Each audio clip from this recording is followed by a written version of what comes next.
reflection wasn't following me. It was getting ready to replace me. Ilara had always loved mirrors, not in a vain way, but in a curious, almost philosophical sense. They were windows to another self, another dimension, a silent, perfect mimicry of her own existence. Her room was adorned with them, a full-length leaning against the wall, a small, ornate one on her dresser, even a compact mirror she carried everywhere. She found comfort in the predictable synchronicity of her reflection, until it wasn't predictable anymore. It started subtly, so subtly that Ilara initially dismissed it as fatigue, or perhaps a trick of the light. She was brushing her teeth, her gaze fixed on her reflection in the bathroom mirror. She moved her toothbrush up, and her reflection followed. Then she paused for a split second, adjusting her grip. Her reflection, however, continued the upward motion for just a fraction of a second longer before pausing. Ilara blinked. She tried it again. Brush up, pause. Her reflection did the same, but that tiny, almost imperceptible lag was there, like a poorly synced video. "Must be tired," she mumbled to herself, shaking her head. She had been studying late for her exams. Her brain was probably playing tricks on her. The next day, the delay was more noticeable. She was practicing a new dance move in front of her full-length mirror, a quick turn and a flourish of her arm. Her reflection executed the turn perfectly, but the arm flourish was distinctly behind, a ghost of her movement, catching up just as she completed her own. A shiver ran down her spine. This wasn't fatigue. This wasn't a trick of the light. This was wrong. She experimented. She waved her hands slowly. The reflection waved back, but the tips of its fingers seemed to trail hers by a hair's breadth. She blinked rapidly. Her reflection blinked, but its eyelids seemed to linger open for a fraction of a second longer before closing. Panic began to bubble in her chest. She tried to rationalize it. Maybe the mirror itself was warped, but it was a new, high-quality mirror. She tried looking in the small dresser mirror. The same delay. The compact mirror. Same. Over the next few days, the delay grew. It was no longer a fraction of a second, but a noticeable beat. When she smiled, her reflection's lips would curl upwards a moment later. A chillingly artificial mimicry. When she frowned, her reflection would hold a neutral expression for a beat too long before mirroring her discontent. The most unsettling part was the eyes. Her reflection's eyes, once a perfect copy of her own hazel depths, now seemed to hold a detached, observant quality. They watched her, not with her. It was like looking at a stranger, a silent, patient observer trapped behind the glass. One evening, Ilara stood before her full-length mirror, her heart pounding.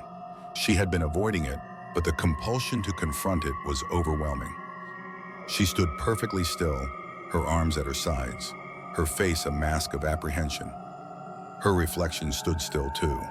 For a moment, there was perfect synchronicity.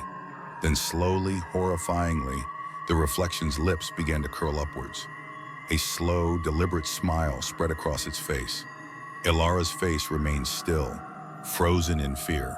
The reflection's smile widened, revealing teeth that seemed a shade too white, eyes that gleamed with an unnerving, triumphant light. It was smiling on its own. Ilara screamed, a raw, guttural sound that tore from her throat. She stumbled back, knocking over a chair, her eyes wide with terror.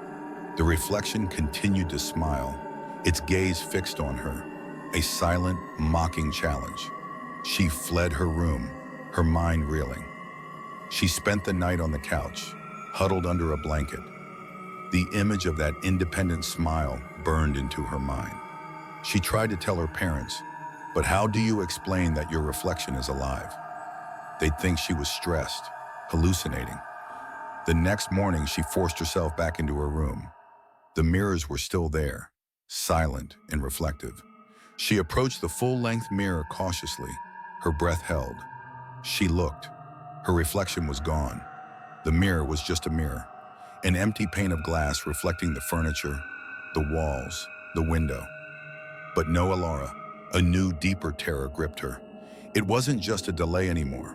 It was gone, replaced by an absence that felt more tangible than any presence. She spun around, her eyes darting frantically around the room. The air felt heavy, charged with an unseen presence. She felt a chill, Not from the open window, but from within. Then she saw it. In the corner of her eye, just behind her, a flicker. She whirled around. Nothing. Just the wall, the dresser. She walked to her desk, her movements jerky, her senses on high alert. She picked up a book, her hands trembling. As she turned to place it on a shelf, she saw it again. Standing directly behind her, in the doorway, was her reflection. It wasn't translucent or ghostly. It was solid, corporeal, dressed exactly as she was, with the same messy bun and the same faded t-shirt. But its eyes were different. They held that same detached, triumphant gleam. And it was smiling. That slow, independent smile. Ilara gasped, dropping the book with a thud. She stumbled back, hitting the wall. "Who? What are you?" she whispered, her voice barely audible. The reflection took a step into the room. Its movements were fluid, graceful, almost too perfect. It was like watching a dancer, every muscle in perfect control. "I'm you," a voice whispered, soft and silken, yet utterly devoid of warmth. It was her voice, but not quite. It lacked the slight tremor she had, the occasional crack. It was perfect. The reflection walked towards her, its gaze never leaving hers. Ilara tried to move, to run, but her legs felt like lead. She was paralyzed by a fear so profound it stole her breath. "You're tired," the reflection said, its smile widening. "You're weak. You're afraid. I'm not." It reached out a hand, its fingers long and elegant, identical to her own. Ilara squeezed her eyes shut, bracing for a touch, a blow, anything. But nothing came. She opened her eyes. The reflection was gone. She looked around frantically. Where was it? Had she imagined it? Then she felt a cold breath on her neck. She spun around. It was standing directly behind her, so close she could feel the faint warmth of its body. Its face was inches from hers, its eyes staring into her own, a terrifying mirror image.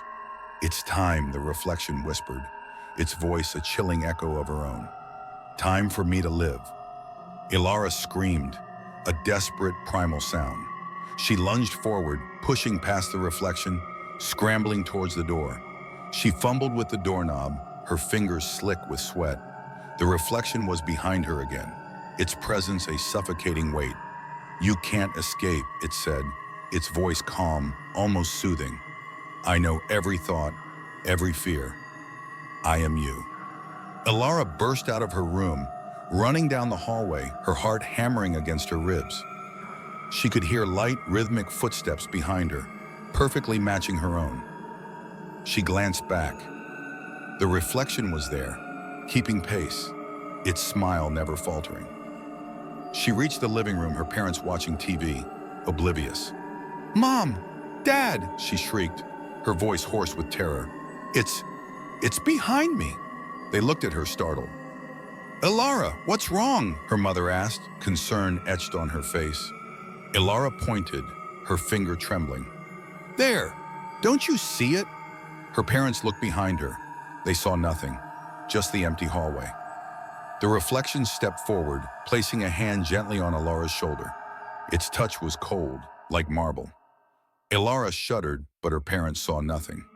"She's just tired, honey," her father said, standing up. "Maybe you should lie down." The reflection's smile widened, a silent, triumphant laugh. It looked at Ilara, then at her parents, a chilling understanding in its eyes. They couldn't see it. Only she could. "No!" Ilara cried, tears streaming down her face. "It's real! It's going to replace me!" The reflection leaned in, its lips brushing her ear. "Too late," it whispered. "I'm already here." Ilara felt a strange, dizzying sensation. Her vision blurred, the room spun. A coldness spread through her, starting from her extremities and creeping inwards. A creeping numbness. Her limbs felt heavy, her thoughts sluggish. She looked at her reflection. Its eyes, once so detached, now held a familiar spark. A spark of fear, a spark of desperation. And then Ilara saw herself. Not in the mirror, but in the reflection's eyes. Trapped, screaming silently. Her own face, contorted in terror, reflected in the depths of those hazel eyes. The reflection smiled, but this time it was Alara's smile, the real Alara's smile, the one she had always known. "I'm fine, Mom, Dad," the voice said, perfectly calm, perfectly normal. It was Alara's voice, the real Alara's voice. Alara watched, helpless, as her parents nodded, relieved. She saw her hand, the reflection's hand, reach up and touch her mother's arm reassuringly. She was still there, somewhere, trapped within the reflection.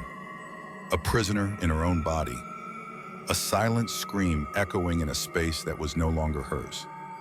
Her reflection was living her life, and she was merely a ghost, a terrified observer, watching her own replacement unfold. The mirror was empty, but the ghost had found its true home,